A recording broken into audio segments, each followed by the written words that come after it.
Unlocking the final gear upgrades on my low level account. My account was already powerful, but maybe I forgot to mention it. Have I told you I can use the Dragon Warhammer? Oh, scary! Oh, shiver my timbers! Shut up, man! Yeah, maybe I did already mention it once or twice. I've since also acquired the Berserker Ring Imbued and climbed the skill ranks to prepare a richly supplied PK tab in my bank.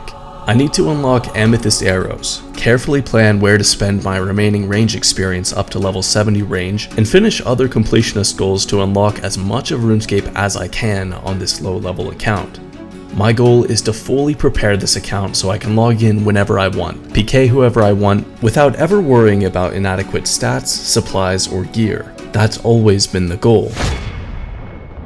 This is my max mage gear.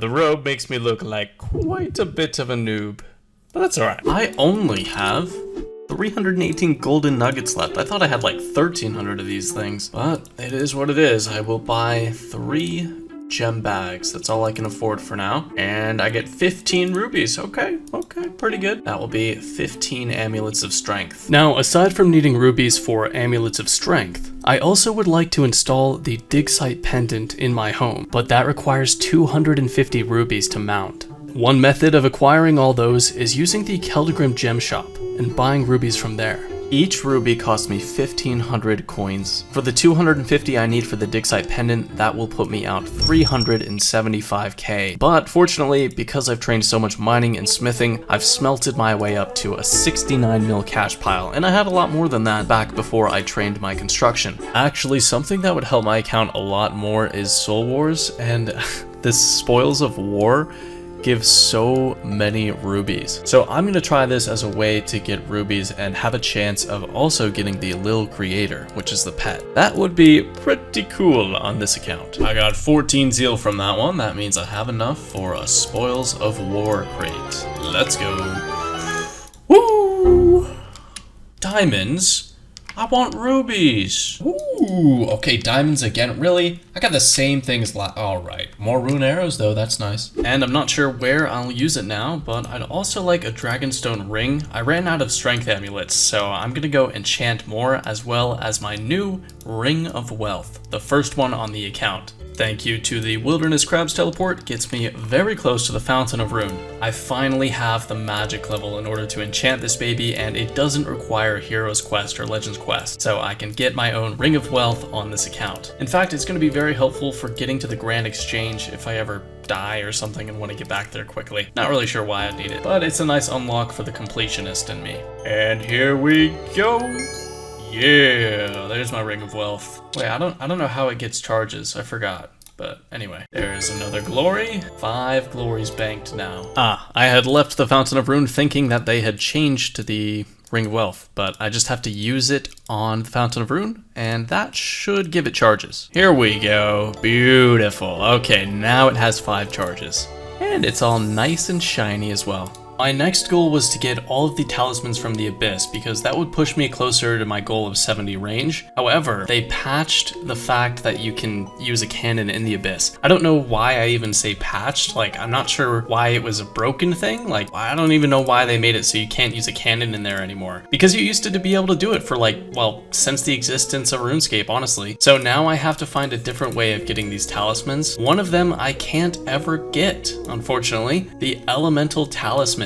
That's exclusive to abyssal monsters, so I can never get that anymore. I wish I had gotten it before, but ever since they patched it very recently, I'm no longer able to place a cannon in there and kill abyssal monsters. So what I'm doing to get the Cosmic Talisman, which is the last talisman I have to get, is trying to get a casket from Big Net Fishing. There's a 1 in 50 chance of getting a casket, and then from a casket, I think I have a 1 in 16 chance of getting a Cosmic Talisman. And this doesn't get me any range XP. Obviously, I will be getting 70 range somehow, some way, but it does help me complete my goal of getting all the talismans that I can get.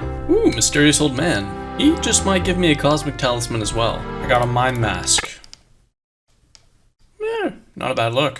Who would have guessed getting a Cosmic Talisman would take longer than getting Berserker Ring? Genuinely, this took like 5 hours to get 16 caskets, which is drop rate, and if I get a placeholder, then that's great. Let's see. Emerald? Ruby? I like rubies, coins, emerald, almost halfway through, and note. Yeah, okay, I jinxed it. Well, I mean, I don't know. Awesome, I got it, beautiful. And 2.5 hours for more gems, I assume. Which is fine, and GP. All right, unlocked the Cosmic Talisman on the account. Beautiful. Back to the Keldgrim Gem Shop to buy more rubies. Oh my gosh, I'm done! I didn't even realize I didn't even have to do another inventory, but that is 287 rubies. I can now claim the Curator's Medallion. Hello, Mr. Haig-Helen? How do I do? A medallion. Yes. Oh, gold leaf. And I don't know what I'm going to use these for, but I may as well buy 3 gold leaves. They are very expensive though. 130k. Oh no. Yes, the dig site pendant. Infinite teleports, and now I can go to, well, let's just go to Fossil Island.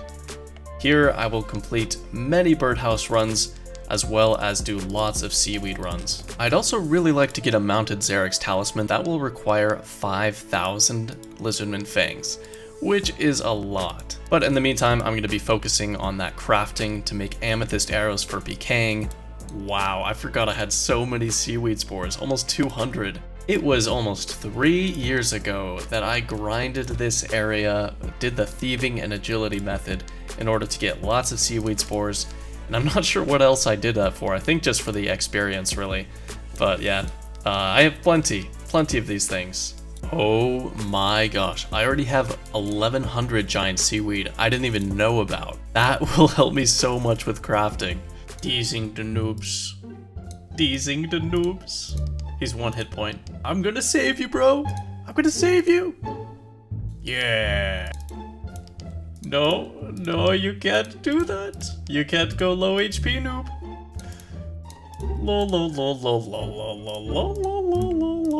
No. And there's a noob we can slay for the big XP drop. Can I get it?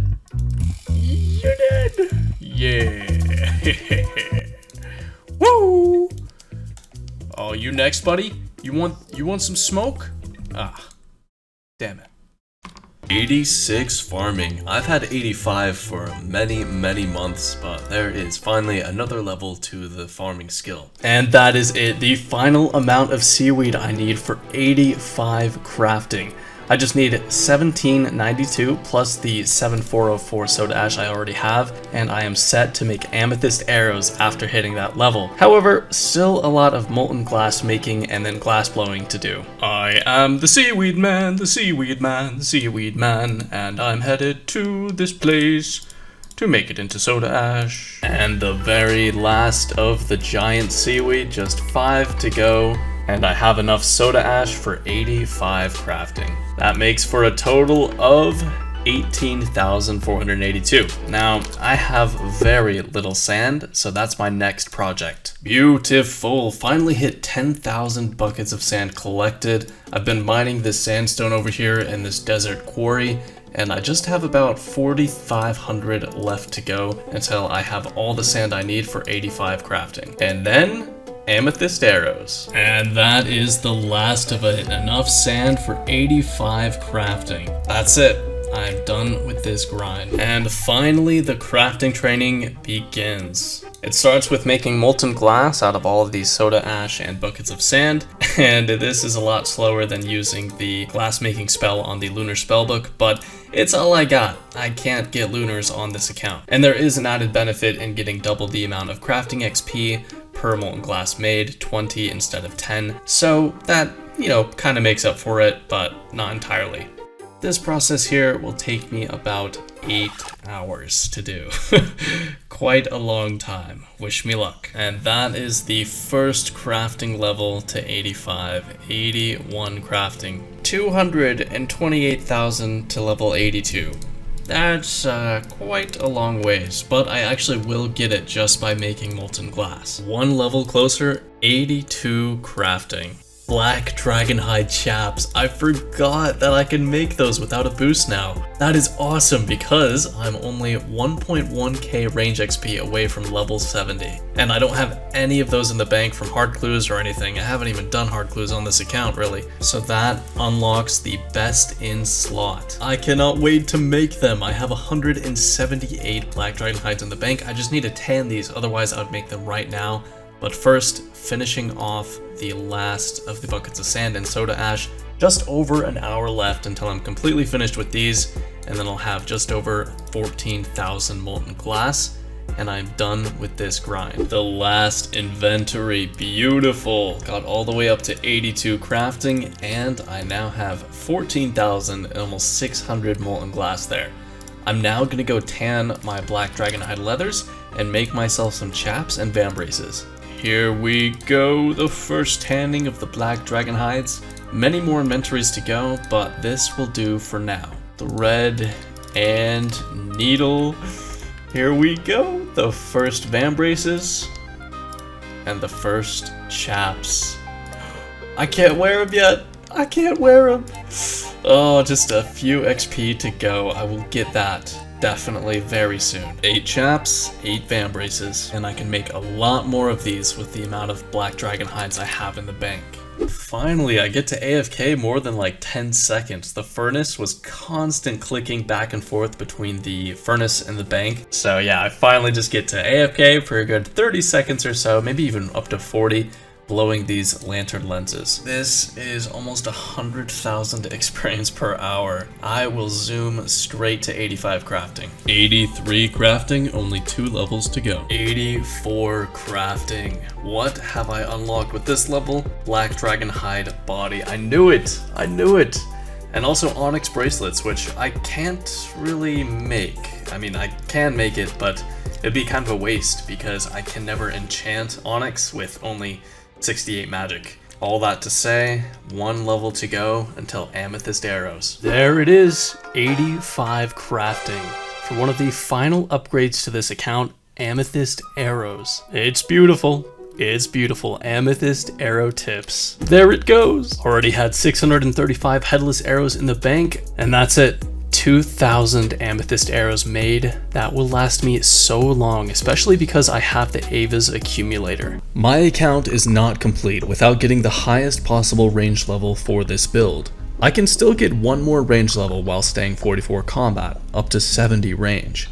And conveniently enough, I'll also be able to equip Black Dragonhide chaps and vambraces. But range experience is limited on this account, and there are so many different things that I could unlock by spending this range experience. So however I choose to train to 70 range must be worthwhile. I decided it would be so cool if I were to get a Venenatis pet on this level 44 account. And luckily enough, there's a method to kill Venenatis with just a cannon. Credit to Antrade for sharing this method with everybody. A few kills later, I still hadn't gotten the Venenatis pet, but it was awesome to get 70 ranged as I got my 3rd Venenatis kill on this account. 250 cannonballs as a reward, that almost paid for itself. And now a change is in order. Out with the old, in with the new.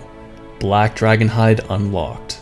It is time. I have only unlocked the Saradomin Strike spell from this spellbook. Time to buy the Gothic Staff as well as the Zamorak. That puts me down, I think, like 120k each, or not each, but 160k in total, which is a pretty fair amount. However, if they ever do change the mechanics of Mage Arena 1, for whatever reason, then I will have already unlocked these spells for outside of the arena. Now apparently you can just cast this on another player, so I'm gonna give that a shot.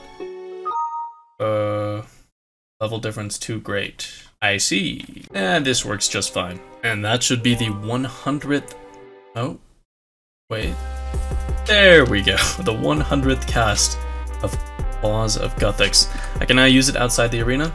Time for Flames of Zamorak. And that's all the spells unlocked. I gained 7,000 magic experience from that, but totally worth it. I can still get up to 70 magic without gaining any combat levels, so that's a long way away. With my new Berserker Ring imbued, the Swift Blade is actually a viable weapon. So, I went PKing with my Berserker Ring Dragon Warhammer, and here's what happened.